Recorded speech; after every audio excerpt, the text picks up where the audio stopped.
কি দিচ্ছ তুমি ওদেরকে? এই তো আগে দিলাম বিস্কুট। তুমি ওদেরকে রোজ খাওয়া বলে রোজ এসে ঠিক ওখানেই বসে থাকে। হ্যাঁ, বলো, এরা জানে। সব বিস্কুটগুলো ওদেরকে খাই দিলে শেষ হয়ে যাচ্ছে না?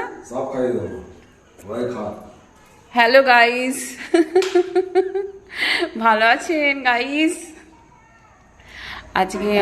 আজকে না প্রায় দিনই আসে এই যে রাস পূর্ণিমা। হনুমানগুলো।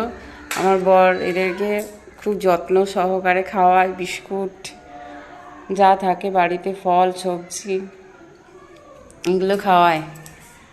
ওরাও ঠিক চিনে চিনে ধরুন এক সপ্তাহ বাদ, এক মাস বাদ ঠিক আমাদের বাড়িতে চলেও তো আসে। ঠিক এই আছে। একবার হ্যান্ডশেক করো দেখি। খাচ্ছে না ফেলে দিচ্ছে? সব খাচ্ছে, সব খাচ্ছে। আলু খাবে তো আলু খাবে।